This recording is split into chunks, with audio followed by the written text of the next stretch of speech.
This is Gerardo Del Real with Resource Stock Digest. Joining me today is the President, COO, and Chief Geologist for Fission Uranium, Mr. Ross McElroy. Ross, how are you this afternoon? Doing well, Gerardo. Thank you very much. It's a beautiful day here in Kelowna. That's good to hear. Listen, you had some good news this morning. I want to talk with you about. You hit on 9 high-grade holes, and you're obviously moving towards that pre-feasibility study, which I understand will be out in Q4 of this year. It's a long-anticipated study. You're doing a great job of working toward getting a lot of those inferred pounds into the indicated category. Let's talk about the results today, Ross. You bet. Yeah, we're very pleased with the results. These were the 9 holes that we drilled this summer program. So we had all holes focusing on the R780 zone. That's the main part of the Triple R deposit, where earlier resource estimates had, about 100 and close to about 110 million pounds of U3O8 in there, primarily in indicated category, but there were some portions of the 780 in the key part of the high-grade domain that were previously classified as inferred. And so they were the target for what we were drilling this summer. Essentially, the plan is to be able to convert those inferred areas in that high-grade domain into indicated. So in other words, we needed some more drill density. So that's what those 9 holes did. We still got to go through the process to get the resource estimate and see exactly how that's impacted. But I suspect, it should be positive.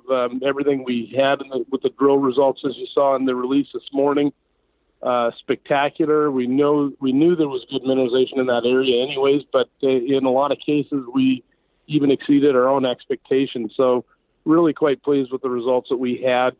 We do have, I believe, the drill density necessary to be able to convert those over, but we still go through the process to do a new resource update.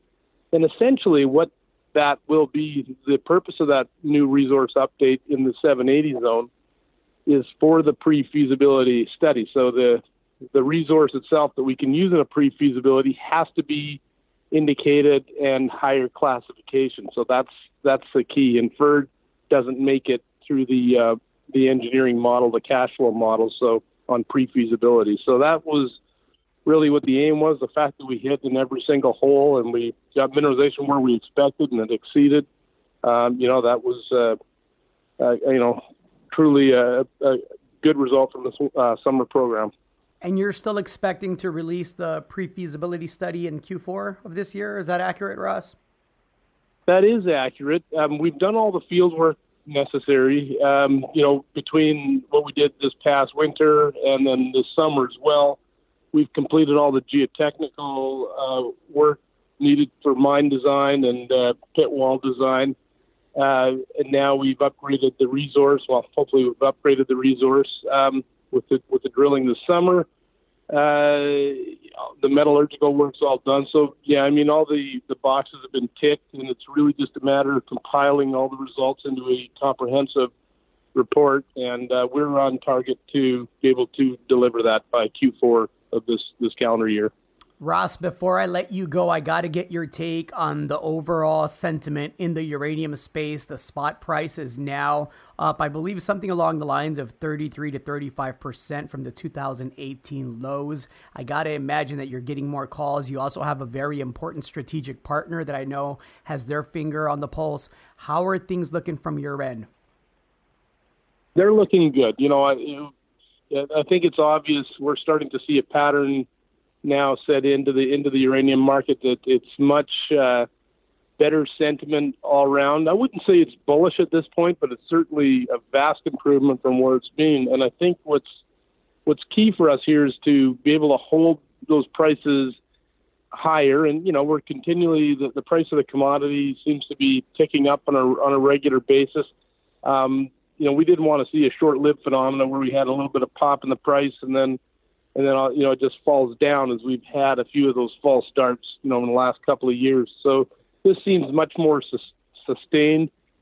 We think that there's a lot more room to grow. $27 and change, which it is now in the spot market, there's still a long way to go. To put any new meaningful production online, even globally, you're going to have to see prices north of $40, $50, $60 in that realm. And I think that those days are coming.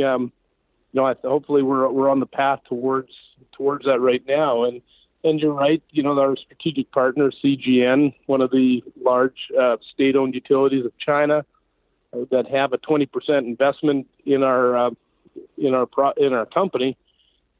They're very bullish on the overall sector, which is why they have made their significant investment that they did have. And they've, I think that they've looked to, they told us before that mid 2018 we would start to see a tick upwards in the price of the commodity, and we're seeing that. So I suppose their vision's as good as anybody's, but we're just really pleased to see that what I think is really a fundamental turnaround in the whole sector. I think uranium's starting to be a place where investors are starting to want to pay attention, and with the results that we're delivering at PLS, hopefully our timing is perfect for this for where we are in the sector. Good stuff, Ross. Thank you so much for taking time today. I look forward to getting you back on as soon as we start getting some of those results. I think it's going to surprise to the upside. I think the timing couldn't be better. Well, we'll very much look forward to talking to you later and updating your listeners. And thank you very much. Thanks again, Ross. Good. Great talking to you, Gerardo.